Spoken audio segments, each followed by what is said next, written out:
Hello everyone, मैं हूं शिवम द्विवेदी और आप देख रहे हैं अपना पसंदीदा चैनल ज्ञानोदय के गुरुजी। ये है हमारा कर्ण बैच और इस कर्ण बैच का लेक्चर नंबर है 11, जिसमें हम लोग पढ़ रहे हैं एक्सरसाइज 1.5 और एक्सरसाइज 1.5 में आज हम लोग करेंगे क्वेश्चन नंबर 3 और क्वेश्चन नंबर 3 और 4, 5, 6, 7 जितने भी इस एक्सरसाइज में क्वेश्चन हैं वो सारे के सारे आज हम लोग खत्म कर देंगे। तो अभी तक यदि आपने पिछला वीडियो नहीं देखा है तो डिस्क्रिप्शन बॉक्स में जाकर पिछला वीडियो देख लीजिएगा, जहां पर आपको पूरक समुच्चय का टॉपिक पूरा अच्छे से क्लियर हो जाएगा, जिसे इंग्लिश में कहते हैं कॉम्प्लीमेंट सेट। और आप ध्यान से मेरी बात को सुनिएगा, क्वेश्चन नंबर 3 से स्टार्ट करेंगे। यदि आपने अभी तक वीडियो को लाइक नहीं किया है, चैनल पे नए हैं और अभी तक आपने सब्सक्राइब नहीं किया है तो वीडियो को लाइक कर दीजिएगा, चैनल पे नए हैं तो सब्सक्राइब कर दीजिएगा। शुरू करते हैं क्वेश्चन नंबर 3 से, क्योंकि गुरुजी है तो संभव है। अब देखिए क्वेश्चन नंबर 3 क्या लिखा हुआ है, आप यहां पे पढ़िएगा। लिखा है कि प्राकृतिक संख्याओं के समुच्चय को सार्वत्रिक समुच्चय मानते हुए। अब बात यह है कि सार्वत्रिक समुच्चय क्या होता है। एक ऐसा समुच्चय जिसमें सब कुछ उपस्थित हो उसे कहेंगे हम लोग सार्वत्रिक समुच्चय। इंग्लिश में इसे कहते हैं यूनिवर्सल सेट और इसे लिखा जाता है यू से। फिर आगे क्वेश्चन पढ़िए क्या लिखा है। लिखा है कि निम्नलिखित समुच्चयों के पूरक समुच्चय ज्ञात कीजिए, या फिर कह रहे हैं कि पूरक ज्ञात कीजिए। अब ध्यान से मेरी बात को सुनिएगा, इतने सारे क्वेश्चन हैं जो कि मैंने यहां लिख रखे हैं ताकि आगे आपको प्रॉब्लम ना हो। अब ध्यान से सुनिएगा, क्वेश्चन नंबर 3 का फर्स्ट स्टार्ट करते हैं। सबसे पहले आप लोग क्या लिखेंगे, इन क्वेश्चंस को लिखने की आवश्यकता नहीं है, जितना हम इधर लिखते जाएं आपको वही लिखने की आवश्यकता है। देखिए ध्यान से, सबसे पहले लिखेंगे हल, और इसमें कह रहे हैं कि सार्वत्रिक समुच्चय किसको मानना है। सार्वत्रिक समुच्चय मानना है किसको, प्राकृतिक संख्याओं के समुच्चय को। तो हम लोग लिखेंगे प्राकृतिक संख्याओं का समुच्चय, तो हम लोग लिखेंगे यूनिवर्सल सेट। अब देखिए यू कैसे बनाया गया, ठीक है, ध्यान से सुनिएगा। अब उसके बाद इसमें लिखा है कि प्राकृतिक संख्याओं का समुच्चय, तो हम लोग लिखेंगे x सच दैट x, और ये जो x है ना वो एक प्राकृतिक संख्या है। कौन सी संख्या है, एक प्राकृतिक संख्या है। तो हम लोग लिखेंगे कि x सच दैट x एक कैसी संख्या है, प्राकृतिक संख्या है, प्राकृतिक संख्या है। अब ये प्राकृतिक संख्याओं के बारे में आपको थोड़ी सी जानकारी होनी चाहिए। अब ये जो प्राकृतिक संख्याएं होती हैं ये कहाँ से स्टार्ट होती हैं, ये स्टार्ट होती हैं 1 से और कहाँ तक जाती हैं, इनफाइनाइट तक जाती हैं, मतलब अनंत तक जाती हैं। तो इसमें 1 से लेकर अनंत तक की वो सारी संख्याएं हैं, बहुत ध्यान से सुनिएगा। अब इसका फर्स्ट पार्ट देखिए क्या लिखा हुआ है। यहां लिखा है कि एक प्राकृतिक सम संख्या है। अब मेरी बात फिर से ध्यान से सुनिएगा। सबसे पहले मान लीजिए कि एक क्वेश्चन आप अच्छे से समझने की कोशिश कीजिए। एक यूनिवर्सल सेट है जिसमें कौन सी संख्याएं हैं, प्राकृतिक संख्याएं हैं। तो वो 1 हो गया, 2 हो गया, 3 हो गया, 4 हो गया। इसी तरीके से करते करते कहाँ पहुँच जाएंगे, इनफाइनाइट पे पहुँच जाएंगे। लेकिन इसमें कह रहा है कि ये क्वेश्चन जो दिया है, मान लीजिए कि वो a है और a बराबर कितना दे रखा है, उन्होंने कहा है कि एक प्राकृतिक सम संख्या है। तो वो कितनी होगी, 2 होगी, 4 होगी, 6 होगी, 8 होगी। इसी तरीके से करते करते कहाँ पहुँच जाएंगे, इनफाइनाइट पर पहुँच जाएंगे। उम्मीद है ये बात समझ में आई होगी। अब देखिए ध्यान से, इसका मुझे a डैश निकालना है। ए डैश का मतलब ए का पूरक निकालना है। अब पूरक कैसे निकलता है, ध्यान से सुनिएगा।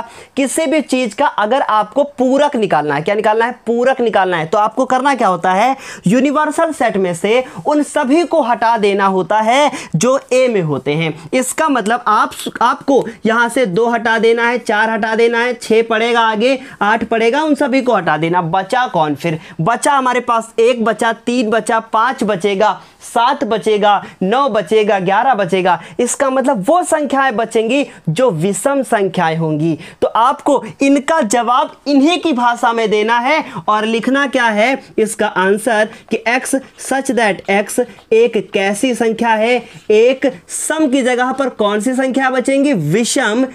और देखिए एक प्राकृतिक विषम संख्या है, तो हम लोग लिख देंगे एक प्राकृतिक विषम संख्या है। मेरे ख्याल से ये बात आपको अच्छे से समझ में आई होगी। मैंने आपको कुछ एग्जाम्पल के थ्रू बताने की कोशिश की है। ठीक है, ध्यान से समझिएगा। ये हमारी कौन सी संख्याएं बचेंगी? केवल विषम संख्याएं। ये बात समझ में आ गई। अब मान लो इसी का दूसरा क्वेश्चन, ध्यान से समझने की कोशिश कीजिएगा। दूसरा क्वेश्चन क्या लिखा है? लिखा है कि, और हाँ ये देखिए इधर से ब्रैकेट भी लगाइएगा, लिखा है x एक प्राकृतिक विषम संख्या है। इसका मतलब अब हमारे पास जो सेट बचेगा उसमें कैसा होगा? 1 और 3 और 5 7, इसी तरीके से करते करते कहाँ पहुंचेंगे?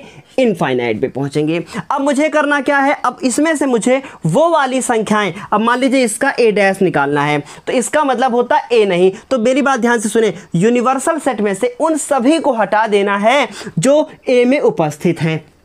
आई बात समझ में? तो इसमें से मुझे 1 3 5 7 दिख रहा है, तो इसमें से भी 1 3 5 7 को काट देंगे। चलो 1 कट गया, 3 कट गया, 5 कट जाएगा और उसके बाद 7 कट जाएगा, इसी तरीके से। तो बचेगा कौन? जो रेड से क्रॉस दिख रहे हैं वही बचेंगे। इसका मतलब 2 बचेगा, 4 बचेगा, 6 बचेगा, 8 बचेगा। और ये सारी संख्याएं कौन सी होती हैं? ये तो सम संख्याएं होती हैं। तो इसका मतलब यहां पर मेरे पास कौन बचेगा? x। और देखिए इसके लिए आपको पिछली क्लास बहुत अच्छे से देखनी होगी। पता है क्यों? क्योंकि मैथ ऐसी चीज़ है, मैं हर वीडियो में बोलता हूं, यदि आप बीच से मैथ को शुरू करोगे तो ज़िंदगी में मैथ नहीं पढ़ पाओगे, बाकी सब कुछ पढ़ लोगे। इसलिए यदि आपको मैथ नहीं आती है, आपको कहीं पर समस्याएं हो रही हैं, तो आपको करना कहाँ क्या करना है? शुरू से स्टार्ट करना है। और शुरू से कैसे स्टार्ट करोगे? प्लेलिस्ट में जाके आप स्टार्टिंग से वीडियो देखो, 2-3 वीडियो देखो, फिर देखो कि मैथ कितनी हलवा है, कुछ है ही नहीं इसमें। ठीक है, और देखिए जिन बच्चों को मैथ से डर लगता था उनकी भी मैथ मैंने आसान बनाने की कोशिश की है। बहुत सारे ऐसे बच्चे हैं जो मैथ से डर रहे थे कि मैथ मुझे नहीं आती, और आज वो कहते हैं कि सर ये पढ़ के ना एकदम मज़ा आ रहा है। अब देखो तीसरा क्वेश्चन क्या लिखा है? लिखा है कि x संख्या 3 का एज एक क्या है? धन गुणज है। इसका मतलब 3 का धन गुणज, तो हमने क्या लिख दिया? a। और मान लो कि वो कह रहा है कि 3 का गुणज, और 3 का गुणज मतलब 3 के पहाड़े में। अब देखो ये अमन ने पूछा था, अमन ध्यान से सुनना मेरी बात। 3 का गुणज मतलब मल्टीपल ऑफ 3, और 3 का मल्टीपल मतलब 3 का टेबल लिखना है आपको। तो 3 लिखा, 6 लिखा, उसके बाद 9 लिखा, 12 लिखा। इसी तरीके से करते करते हम लोग कहाँ पहुँच जाएंगे?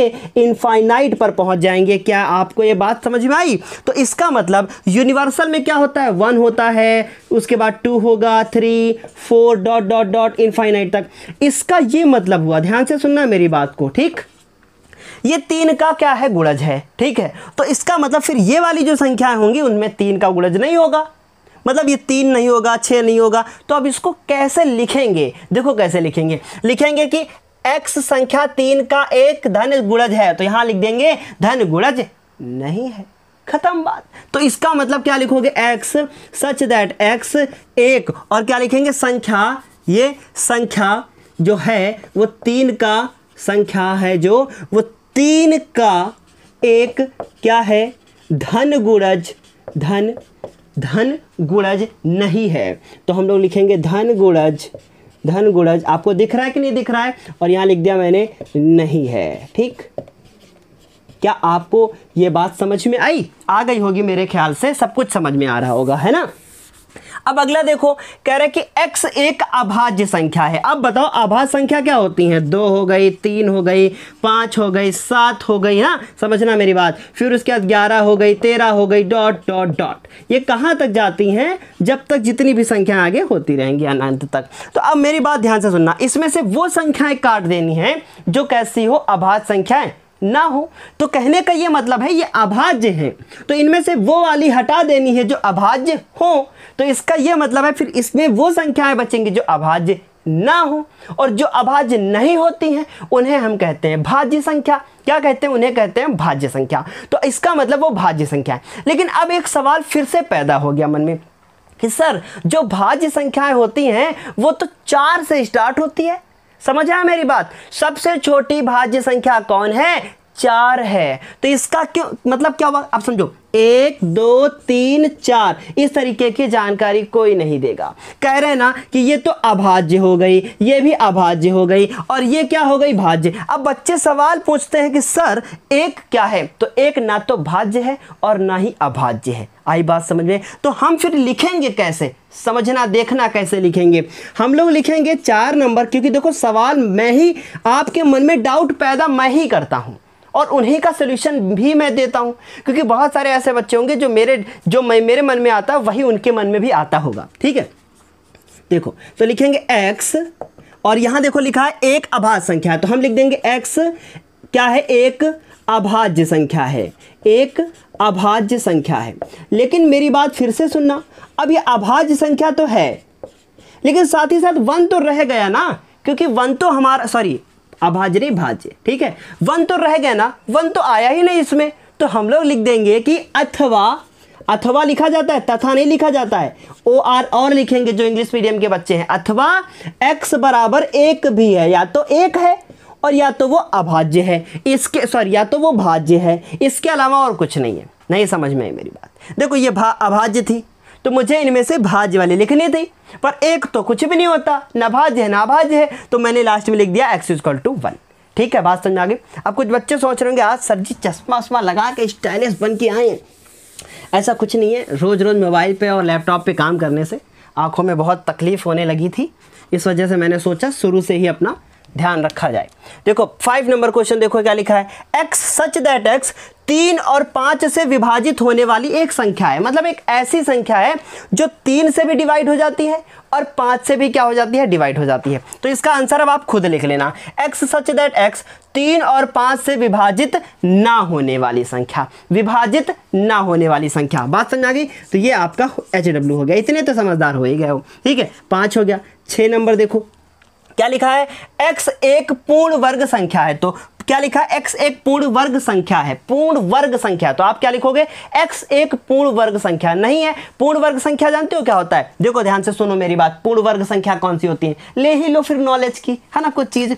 पूर्ण वर्ग संख्या है, देखो ऐसी संख्याएं जिनका वर्गमूल निकालने पर एक ऐसी संख्या है जो पूर्ण हो, अर्थात 2 आएगा। फिर देखिए 5 करोगे तो 5 में तो पॉइंट में आंसर आएगा, तो ये नहीं है। 6 करोगे नहीं आएगा, 7 करोगे नहीं आएगा, लेकिन 9 करोगे। आई बात समझे? तो इसका मतलब कौन कौन सी संख्याएं पूर्ण वर्ग होती हैं, 1, उसके बाद 4, 9, 16, ये सारी संख्याएं होती हैं। तो इसमें क्या मतलब, यू में से ये सारी संख्याएं हटा देनी है। पर लिखोगे कैसे, इसलिए यहां लिखोगे x एक पूर्ण वर्ग संख्या नहीं है। तो आपका ये होमवर्क मैंने दिया और ये दिया। इसी तरीके से एक पूर्ण घन संख्या, अब पूर्ण घन कौन सी होती है, 1 के ऊपर लगाओगे तो एक ही आंसर आएगा। अब समझो पूर्ण घन, अच्छा समझ ही लो मेरे लाल, समझ ही लो अब, है ना। पूर्ण घन समझो, देखो 1 लगाया और ये कनड़ी में छोटा सा 3 लिखा, ये 3 लिखा जाता है, 1 लिखा, ठीक, इसका आंसर 1 आया। अभी नहीं समझ में आ रहा होगा, अभी आएगा। देखो अब मैं लिख रहा हूं अगला नंबर, ठीक है, 8 लिखा, 1 के बाद 8 आता है, देखो कैसे, ठीक, 2 गुणे 2 गुणे 2, उसमें 2 का जोड़ा बनता है, इसमें 3 की क्या बनती है, ट्रिक क्या बनती है, 3 की तिकड़ी बनती है, ऐसे समझ लो। ठीक है, तो ऐसे हो गया, तो इससे आंसर कितना आएगा, ट्राइस बनता है, 3 समझ गए। तो इस तरीके से इसके बाद कौन आएगा मेरे लाल, इसके बाद 27 आएगा, तो इसका आंसर कितना आएगा, 3 आएगा, क्योंकि 3 गुणे 3 गुणे 3। इस तरीके से ये पूर्ण घन संख्याएं हैं। तो अगर आपको मैथ अच्छे से पढ़नी है तो आप कम से कम पूर्ण वर्ग संख्याएं याद कर लीजिए, 1 से 100 के बीच में जितनी आती हूँ, और 1 से 200 के बीच में जितनी पूर्ण घन आती हूँ वो याद कर लीजिए, तो ज़्यादा बेहतर होगा। ठीक है, चलो अभी इसको जो है 100 तक मिनिमम याद कर लीजिए मेरे लाल, ताकि आगे समस्या ना हो। ठीक है, तो 6 नंबर भी हो गया। 7 देखो, 7 भी बता दिया मैंने, तो 6 भी होमवर्क, 6 भी नंबर होमवर्क, और 7 नंबर भी क्या हो गया, होमवर्क हो गया। मतलब आपको लिखना है, मैंने समझा दिया बस। ठीक है, अब 8 नंबर देखो, 8 नंबर में लिखा है कि x सच दैट x + 5 = 8। मतलब इस क्वेश्चन में इन्होंने कहा है कि जो x का जो मान है, x की जो वैल्यू है, वो ये एक शर्त दे दी। तो हम लिखेंगे इसको, देखो लिखेंगे, हम लोग लिखेंगे, यहाँ सॉल्व करने जा रहे हैं, x + 5 = 8। तो यहाँ से अगर हम इसको सॉल्व करेंगे तो 5 उधर जाएगा और 8 में से घट जाएगा, तो कितना बचेगा, 3 बचेगा। तो हम यहाँ लिख देंगे 3। इसका मतलब ये लोग केवल घुमा दिए हैं, ये खाली घुमा दिए हैं। अगर इसको हम मिटा के लिख दें x = 3, बस खाली घुमा दिए हैं, तो x = 3 लिख दे तब भी सही होगा। तो इसका मतलब हम लोग लिखेंगे, हम लोग क्या लिखेंगे, इसको तो लिख ही दे, ऐसे है ना, क्वेश्चन में छेड़खानी अच्छी नहीं लगती। तो हम लोग लिखेंगे कि x सच दैट x क्या है, इज नॉट इक्वल टू कितना, 3। अब देखो क्योंकि अच्छा रीजन मान लो देना हो तो लिख देना x + 5 = कितना 8, तो x = कितना आ जाएगा 3 आ जाएगा, ये बगल में लिख दिया। समझ में आई मेरी बात? जो भी हिंदी मीडियम के स्टूडेंट हैं और उनके पास पुरानी बुक है तो यहाँ पर ये गलत छपा हुआ है, इसमें नॉट इक्वल टू नहीं है, इक्वल टू है, जो कि रॉन्ग है। इंग्लिश मीडियम के बच्चों की बुक में ये क्वेश्चन आंसर बिल्कुल राइट है। ठीक है, तो ये मिसप्रिंट है बुक वालों का, तो इसमें कुछ कहा नहीं जा सकता, किया नहीं जा सकता, मैं बता रहा हूँ। ठीक है, तो ये नहीं समझ में आया हो तो फिर से देखो एक, क्योंकि समझ गए तो सारे समझ जाओगे मेरी लाल। चलो देखो u, ठीक है, इसमें 1 है, 2 है, 3 है, डॉट डॉट डॉट, समझ लो, हो सकता है ज़्यादा आ जाए। और ये a = कितना है, इसको मैं कह दूं कि x सच दैट x = 3। भाई सॉल्व करने के बाद तो यही आया, तो इसका मतलब x का मान इन्होंने कितना कहा है 3, तो मैं इसमें केवल 3 ही लिख दूं तो कोई दिक्कत नहीं। x ये कितना आ गया 3 आ गया, इसका मतलब इसमें से 3 हटाना है, इसमें से क्या है 3 हटाना है, तो मैं लिख दूं x नॉट इक्वल टू 3, तब भी तो सही होगा ना, होगा कि नहीं होगा? या मैं दूसरी भाषा में लिख दूं कि x का मान 3 के बराबर नहीं होगा, ये भी लिख सकता हूं। पर लॉजिक इसलिए ऐसा लिखा गया क्योंकि इन्होंने भी ऐसे ही लिखा, समझ रहे हो ना? जैसे आंसर वैसे ही, जैसे क्वेश्चन वैसे ही आंसर। 8 हो गया। अब 9 नंबर देखो, ठीक, 9 देखो, 9 नंबर क्या है, 9 है बिल्कुल इसी तरीके का, तो ये आप लोग अपने आप कीजिएगा, है ना? इसका आंसर मैं लिख देता हूं, सॉल्व कर लेना आप लोग, चलो कर ही देता हूं। ठीक है, देखो क्या लिखा हुआ है कि 2x + 5 = 9, तो 2x, अब ये 5 उधर लेके जाके घटाओगे 4 आएगा, x = कितना आ जाएगा 2, तो x का कौन सा वैल्यू होगा फिर, नॉट इक्वल टू 2 होगा। समझ गए? ठीक, इसी तरीके से इसको देखो, 10 नंबर को देखो, लिखा है कि x सच दैट x > 7। इसका मतलब देखो समझो, ये एक यूनियन है जिसमें 1 से लेकर कहाँ तक है, 1 है, 2 है, 1 है, 2 है, 3 है, क्या करें बीच बीच में नेमों की याद आ जाती है ना? अब ये इन्होंने कहा है कि एक कोई सेट है, अब x का मान 7 से ज़्यादा है, और 7 से ज़्यादा है तो मतलब, और 7 भी तो है, तो 7 हो गया, 8 हो गया, 9 हो गया, इसी तरीके से बढ़ते बढ़ते कहाँ तक, इनफाइनाइट तक। तो इसका यह मतलब है कि इनमें फिर कौन कौन सा नंबर बचेगा, 1 बचेगा, 2 बचेगा, 3 बचेगा, 4 बचेगा, 5 बचेगा, 6 बचेगा। आई बात समझ नहीं, यही तो बचेगा। तो मैं अगर इसका आंसर लिखना चाहूं, अभी ये आंसर नहीं है, केवल समझाया गया है लाल, ये सिर्फ समझाया गया है, ये आंसर नहीं है, ये सिर्फ समझाया गया है। तो इसका मतलब देखो मैं उधर लिख रहा हूं ताकि आपको समझ में आए। ठीक, देखो 10 नंबर इधर लिख रहा हूं, इसका मतलब x का मान 1 2 3 4 5 6 होगा। ठीक, तो मैं अगर लिख दूं x = 1 2 3 4 5 6, ऐसा लिख दूं तो भी ठीक है, और लेकिन मैं इसको गणित की इस तरीके की भाषा में लिखूं तो मैं लिख सकता हूं x का जो मान होगा वो 7 से क्या होगा, छोटा होगा, वो 7 से छोटा होगा। क्या ये गलत होगा, बताओ? ये भी तो मैं लिख सकता हूं कि x का मान 7 से छोटा होगा, इसका मतलब 1 होगा, 2 होगा, 3 होगा, 4 होगा, 5 होगा कि नहीं, 6 होगा। पर आप सोच रहे होंगे सर जी 7 से छोटे में तो 0 भी आता है, पर मेरे लाल ये यूनिवर्सल सेट है, किसका, प्राकृतिक संख्याओं का, जिसमें 1 से ही स्टार्ट है। कैसे पता, ऊपर देख लो। समझ में आई बात, नहीं समझ में आई? हर चीज का सलूशन मिलेगा। 10 नंबर भी हो गया। चलो अब 11 देख लो, आखिरी है, इसका लिखा है x belong to natural number, इसका मतलब x का मान एक नेचुरल नंबर है। ठीक, आगे देखो क्या कह रहे हैं, कह रहे हैं कि 2x + 1 = 10। चलो इसको बगल में ही, अब देखो ये मैं काट रहा हूं यहां से, ठीक, ये नोट नहीं करना है। अब इसको देखो सॉल्व करते हैं। ठीक, देखो यहां दिख रहा है ना, दिख रहा है कि नहीं बताओ? तो हम यहां लिखेंगे 2x + 1 और ये लगा हुआ सिंबल और ये लगा हुआ 10, दिख रहा है? ठीक, इसको सॉल्व करो, 1 उधर जाएगा तो 9 बचेगा, क्यों, क्योंकि माइनस के साथ जाएगा। उसको घबराओ नहीं, ये जो चिड़िया का मुंह ऐसे ऐसे चींची खुल जाता है ना, घबराओ नहीं, वो केवल लगा है, बराबर समझो उसको। ठीक है, तो अब ये 2 कहाँ जाएगा, नीचे जाएगा, और जैसे ही ये 2 नीचे जाएगा तो आंसर कितना हो जाएगा, 9/2। इसका मतलब x का मान 9/2 से क्या है, क्या है, क्या है, ज़्यादा है। तो इसका मतलब इसको पलट दो बस, तो हम लोग लिखेंगे x का मान 9/2 से क्या होना चाहिए, 9/2 से कम होना चाहिए। इन्होंने कहा ज़्यादा है तो हमने कहा कम होना चाहिए।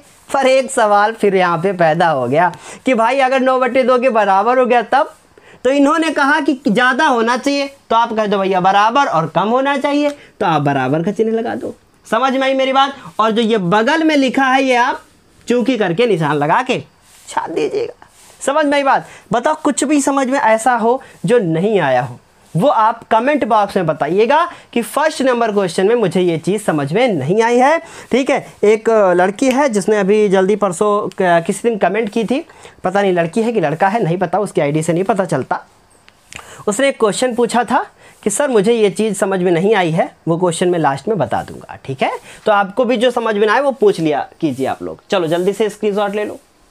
अब शुरू करते हैं क्वेश्चन नंबर 4 को। और क्वेश्चन नंबर 4 एक ऐसा क्वेश्चन है जिसमें हमें डी मॉर्गन प्रमेय को, सॉरी डी मॉर्गन लॉ को जो क्या करना है, प्रूफ करना है।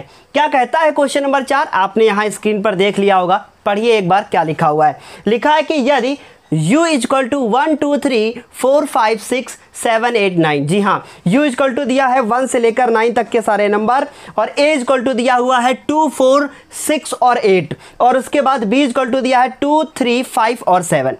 फिर कह रहे हैं तो सत्यापित कीजिए, और उसमें से पहला क्वेश्चन मैंने यहाँ लिख रखा है, दूसरा आपको दिख गया होगा नीचे। ठीक है, 2 क्वेश्चन है जिन्हें क्या करना है, सत्यापित करना है। एक मैं बताऊंगा, एक आप लोग स्वयं करोगे।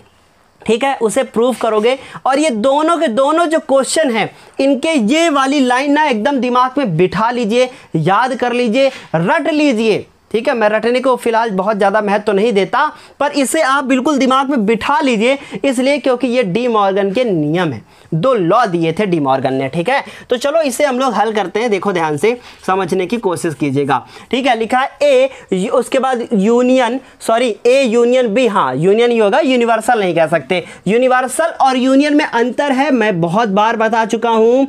ये आपका जो है ये क्या है, यूनिवर्सल है, और ये यूनियन है। ठीक, फर्क क्या है दोनों में, बस ऊपर एक छोटी सी लाइन बना दो ताकि अंतर पता चले। ठीक है, चलो मुझे ये प्रूफ करना है, तो सबसे पहले इसका हम LHS प्रूफ करेंगे, फिर इसका हम RHS प्रूफ करेंगे। चलिए देखते हैं, A यूनियन B, तो सबसे पहले मुझे A यूनियन निकालना पड़ेगा, A यूनियन B निकालना पड़ेगा, तो हम A यूनियन B निकालेंगे। सबसे पहले A यूनियन B निकालेंगे। देखिए A यूनियन B बराबर क्या आता है, A यूनियन B का मतलब होता है A और B के वो सारे अवयव लिखने हैं जो कैसे हो, जो A में भी हो और B में भी हो, लेकिन उन्हें एक ही बार लिखना है। देखो जैसे कैसे, ठीक है, जैसे कैसे, 2 यहाँ 2, तो मैंने लिखा 2। ठीक है, ये 4 यहाँ है पर वहाँ नहीं है, तो 4 को एक बार ही लिखना है। ठीक है, जैसे मैंने 2 को लिखा, फिर उसके बाद 4 हो गया, 3 तो है ना, तो नंबर के हिसाब से मैं 3 लिख देता हूँ, सबसे पहले 3 आता है। फिर उसके कोई फर्क नहीं पड़ता, चाहे आप 4 पहले लिख लो, 4 लिख दिया, 5 लिख दिया मैंने।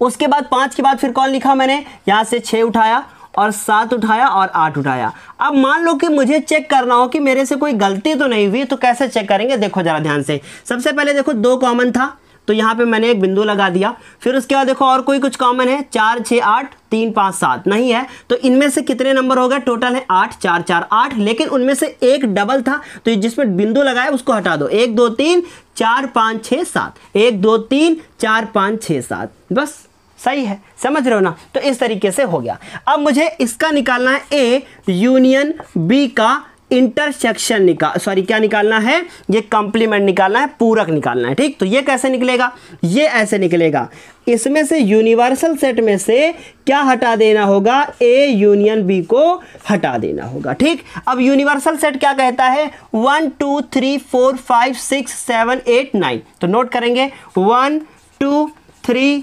4 5 6 7, और जिसको डायरेक्ट करना है कर सकते हो, कोई दिक्कत नहीं है। ठीक है, पर मैं समझा के ही बताऊंगा। और यूनिवर्सल सेट क्या है, A यूनियन B क्या है, उसको नोट करेंगे, 2 है, 4 है, 2 है, 3 है, 4 है, 5 है, 6 है, 7 है, और उसके बाद 8 है। ठीक, ये सारे नंबर दिए हुए हैं। तो अब देखो क्या करेंगे, 2, तो ये 2 खत्म, 2 को 2 हटा दिया, 3 हटा दिया, 4 हटा दिया, मतलब ये हटा देंगे, तो कितना बचेगा, 1 बचेगा और 9 बचेगा, तो 1 और 9, ये हो गया हमारा LHS पार्ट हो गया। कौन सा पार्ट हो गया, LHS हो गया। तो हम यहाँ लिखेंगे लेफ्ट हैंड और साइड। ठीक, ये LHS मैंने प्रूव कर दिया। अब मुझे RHS प्रूव करना है। क्या प्रूव करना है, RHS। तो देखो अब क्या करेंगे, ये प्रूव करना है, तो सबसे पहले हम लोग लिखेंगे A डैश निकालेंगे, जो कैसे निकलेगा, U में से क्या करना है, यूनिवर्सल सेट में से क्या माइनस करना है, ए को माइनस करना है। अब मैं डायरेक्ट कर दूं, यूनिवर्सल सेट में से ए को हटा देना है, तो यूनिवर्सल सेट में से ए हटाओ, तो 2 4 6 8, इसमें से 2 4 6 और 8 को छोड़कर बाकी सब कुछ लिख डालो। तो बाकी सब कुछ कौन होगा, 1 होगा, 3 होगा, 1 होगा, 3 होगा। समझ में आ रहा है कि नहीं, समझ में आ रहा है कि नहीं बताओ। उसके बाद 5 होगा, फिर उसके बाद 7 होगा और उसके बाद 9 होगा। ठीक, अब ये हो गया हमारा ए डैश। इसी तरीके से मुझे बी डैश लिखना है, तो हमें यूनिवर्सल सेट में से बी को हटा देना है। किसको हटा देना है, बी को हटा देना है। अब देखो यूनिवर्सल सेट तो मेरा ये है, बी कौन है, 2 3 5 7, तो इसका मतलब 2 3 5 7 हटा के बाकी सब कुछ लिखना है। किसको हटाना है, 2 हटाना है, 3 हटाना है, 5 हटाना है, 7 हटाना है। तो इसमें कौन बचेगा, 1 4 6, तो हम लिखेंगे 1 4 6 लिखेंगे। फिर कौन बचेगा, 8 और 9, 8 लिखेंगे और 9 लिखेंगे। बताओ क्या ये बात समझ में आई। ठीक, इतनी चीज हो गई। अब मुझे इसके आगे और कुछ भी तो करना है। अब मुझे आगे क्या करना है, देखो अब मुझे इनका इंटरसेक्शन निकालना है। तो हम लोग लिखेंगे तथा ए डैश इंटरसेक्शन बी डैश। अब ए डैश कौन कौन है, ए डैश है 1 3 5 7 9, 1 है, 3 है, 5 है, 7 है और 9 है। ये कौन है, ए डैश। उसके बाद बी डैश कौन है, 1 4 6 8 9, क्या है, इंटरसेक्शन 1 4 6 8 और 9। दिख गया वहां तक। अब देखो इंटरसेक्शन का मतलब होता है किसी भी चीज का कॉमन निकाल लेना। ठीक है, तो मुझे इसमें से और इसमें से जो चीज कॉमन है वो चीज क्या कर लेनी है, नोट कर लेनी है। देखो मैं बार बार आपसे कह रहा हूं, अगर जो बच्चे इस वीडियो को देख रहे हैं प्लीज बीच में ना कूद के जाइए। कहने का मतलब है शुरू से देखते हुए आइए और तब सब कुछ क्लियर हो जाएगा। चैप्टर खत्म होने वाला है लगभग। ठीक है, तो देखो क्या करेंगे, 1, अब इसमें कॉमन है कौन, 1 1, तो 1 और कौन है, देखो 3 3 है नहीं, 5 5 है नहीं, 7 7 है नहीं, 4 6 का कोई सवाल नहीं उठता, तो 1 9। इस तरीके से हमारा LHS जो है वो RHS के बराबर प्रूफ हो गया। उम्मीद है समझ में आया होगा।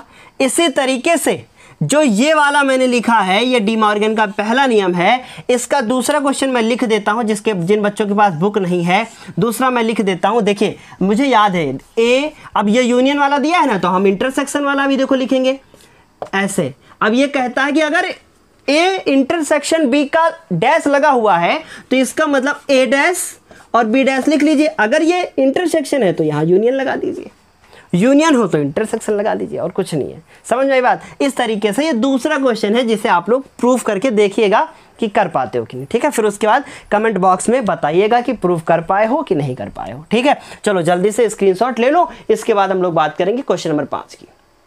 क्वेश्चन नंबर 5 क्या कहता है, क्वेश्चन नंबर 5 कहता है कि निम्नलिखित में से प्रत्येक के लिए उपयुक्त वेन आरेख क्या कीजिए, खींचिए। वेन आरेख बनाना है मुझे, बनाते हैं वेन आरेख। चलो पहला क्वेश्चन देखो, वेन आरेख बनाना है, बहुत बढ़िया क्वेश्चन है। देखो पहला क्वेश्चन क्या लिखा है, पहला लिखा है कि ए यूनियन बी और उसका मुझे डैश निकालना है। तो सबसे पहले मुझे क्या करना होगा, एक यूनिवर्सल सेट बनाना होगा। तो देखिए मैंने एक क्या बना दिया, यूनिवर्सल सेट।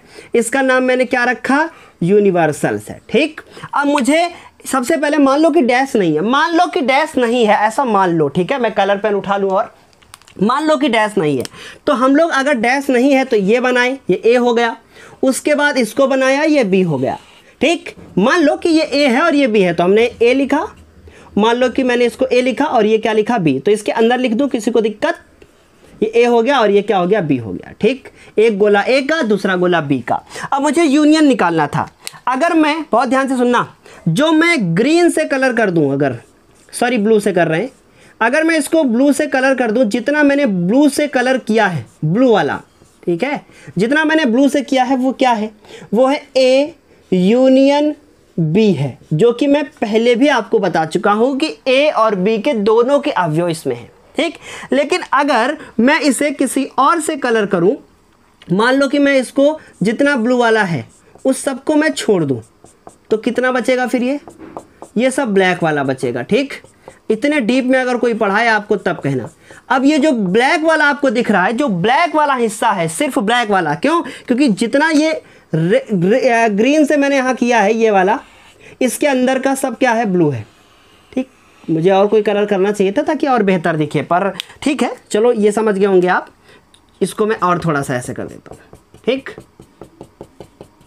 ये वाला जो हिस्सा आपको दिख रहा है ये क्या है, ये वो हिस्सा है जो क्या नहीं है। आप केवल ये रेड वाला शैडो करना, बाकी बीच वाला मत करना। ठीक, वो समझाने के लिए किया मैंने।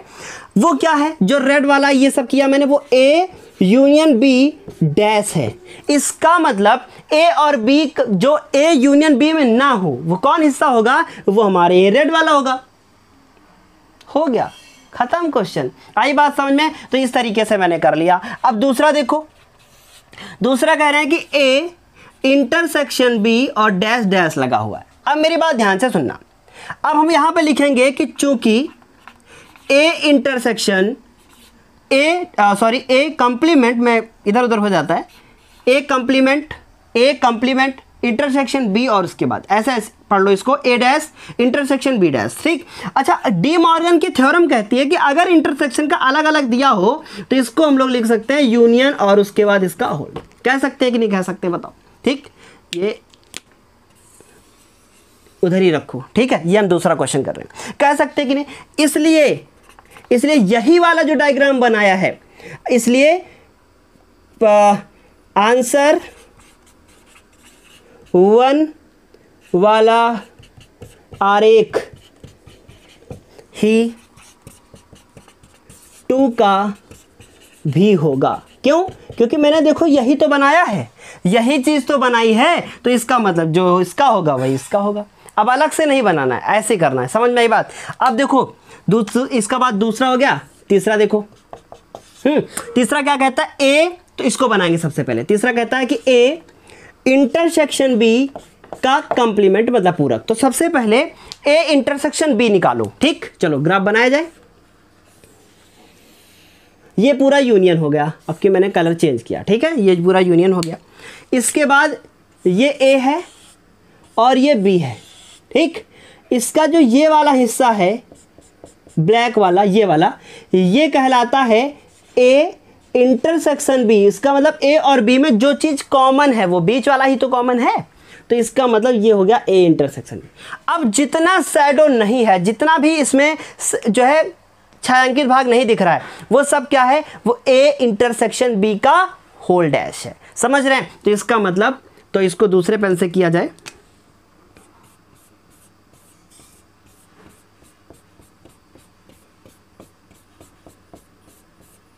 समझ में आई इतनी चीज? बताओ, आई ना समझ में? क्यों बताइएगा। तो ये हो गया हमारा ए इंटरसेक्शन बी का होल डैश। ठीक, अब इसका चौथा देखो। चौथा क्वेश्चन क्या कह रहा है? चौथा क्वेश्चन कहता है कि ए यूनियन बी और इनका दोनों का डैश। ठीक, यही तो कहता है। देखो मैंने बिना देखे ही बता दिया, यही क्वेश्चन होगा। क्यों? क्योंकि अपोजिट ही है। तो हम लोग लिखेंगे कि चूंकि ए डैश यूनियन बी डैश बराबर क्या होता है, ए इंटरसेक्शन बी का होल डैश। ठीक, अगर आपको ये चीज ना समझ में आ रही हो तो इसके बगल में लिख देना डी मॉर्गन नियम से, इसके बगल में लिख लेना। ठीक है, तो यहां पर भी क्या लिखोगे, डी मॉर्गन लॉ से, डीएमएल। ठीक है, लिख लेना डीएमएल, पूरा लिख देना फुल फॉर्म। अब देखो क्या हो गया, इसलिए आंसर 3rd वाला आरेख ही 4 का होगा। समझ में आई इतनी चीज? इस तरीके से हम लोगों ने क्या कर दिया, इस 4th नंबर क्वेश्चन को भी क्या है, कंप्लीट कर दिया। उम्मीद है ये 5 नंबर पूरा क्वेश्चन समझ में आया होगा, जिसमें 4 पार्ट थे। अब हम लोग 6 और 7 को करेंगे, जो बहुत छोटे छोटे हैं। जल्दी से आप लोग स्क्रीनशॉट ले लीजिए। क्वेश्चन नंबर 6 क्या कहता है? क्वेश्चन नंबर 6 आपने स्क्रीन पे देख लिया होगा। क्वेश्चन नंबर 6 कहता है कि मान लीजिए कि किसी समतल में स्थित सभी त्रिभुजों का समुच्चय सार्वत्रिक समुच्चय है। क्या है? सभी त्रिभुजों का समुच्चय एक सार्वत्रिक समुच्चय है। तो इसे हम सबसे पहले लिखेंगे। क्वेश्चन नंबर 6 कहता है कि मान लीजिए कि किसी समतल, मतलब मान लीजिए बोर्ड मेरा समतल है और इसमें बहुत सारे त्रिभुज बने हैं, तो इसमें कह रहे हैं कि सभी त्रिभुजों का समुच्चय, सभी त्रिभुजों, बहुत आसान क्वेश्चन है, सभी त्रिभुजों का समुच्चय इसमें सारे त्रिभुज हैं, ठीक है, सभी त्रिभुज। ये यूनिवर्सल सेट क्या कहता है कि सभी त्रिभुज, जिसमें सारे त्रिभुज हैं, ऐसे लिख लीजिए बस बहुत है। फिर उसके बाद देखो क्या कह रहे हैं, कह रहे हैं कि यदि ए उन सभी त्रिभुजों का समुच्चय है, ए जो है वो उन सभी त्रिभुजों का समुच्चय है जिनमें कम से कम एक कोण 60 डिग्री से भिन्न है। 60 डिग्री से क्या है, भिन्न है। तो हम लोग लिखेंगे कि ए बराबर क्या है, ए बराबर है वह त्रिभुज, वह त्रिभुज, वह त्रिभुज जिसमें कम से कम एक कोण क्या है, 60 से अलग है। वह त्रिभुज जिसमें कम से कम एक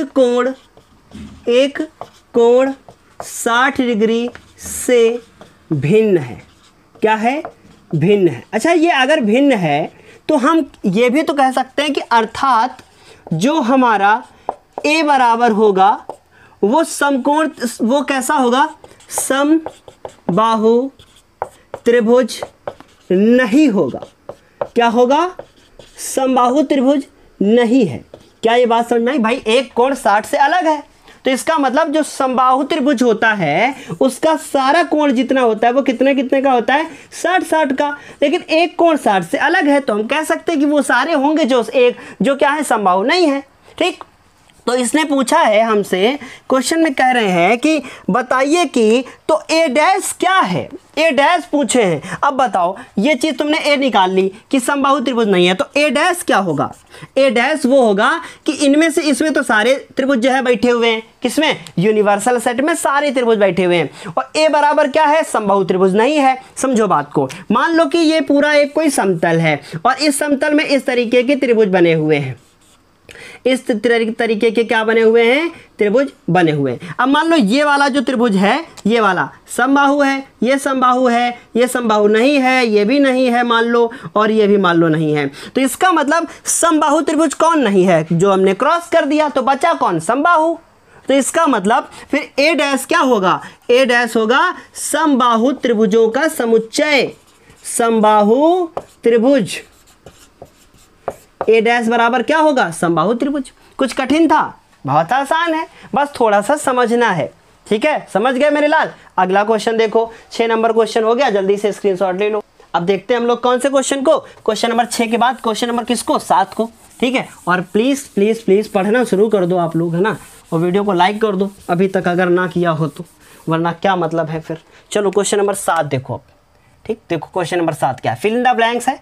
पहला क्वेश्चन क्या छपा हुआ है, पहला क्वेश्चन है कि ए यूनियन ए डैश बराबर क्या होगा। ठीक, अच्छा ए क्या होता है, मान लो कि ए बराबर है हमारे पास 2, 4, 6, 8, ठीक, और ये ए हो गया। तो ए डैश अगर निकालोगे तो क्या आएगा बताओ, मान लो 1, 3, 5 और उसके बाद 7 और 9। तो इसका मतलब यूनियन अगर निकालोगे, मान लो इसका यूनियन होगा 1 to लेकर 9 तक सारे नंबर हो गए, 1 से 9 तक हो गए। तो इसका मतलब इन दोनों को जब आपस में मिलाओगे तो क्या बनेगा, ये बनेगा। क्यों, क्योंकि यूनियन निकालना है ना इनका, और यूनियन दोनों को मिला देना है, तो इसका आंसर क्या आ जाएगा, यूनियन आ जाएगा।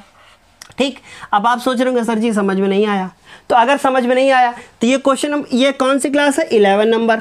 आप जाओ और 10 नंबर वाला वीडियो देख लो, 10 नंबर वाला वीडियो देख लो। ये 11 नंबर क्लास चल रही ना, आप 10 वाला वीडियो देखो, और ये सारे प्रूफ करवाए हैं हमने उदाहरण के थ्रू स्टार्टिंग में ही। ठीक है, तो आप वहाँ से जाके भी देख सकते हो अगर अभी भी समझ में नहीं आया। और जो लोग पढ़ चुके हैं, जो लोग पिछला वीडियो देखा है, उन्हें 100% समझ में आ गया होगा, और नहीं आया है तो फिर आगे देखो, अभी हम और बताएंगे कुछ। दूसरा देखो क्या कह रहा है, दूसरा कह रहा है कि 5 डैश और फिर उसके बाद लगा हुआ इंटरसेक्शन और ए लगा हुआ है। अब इसको समझो।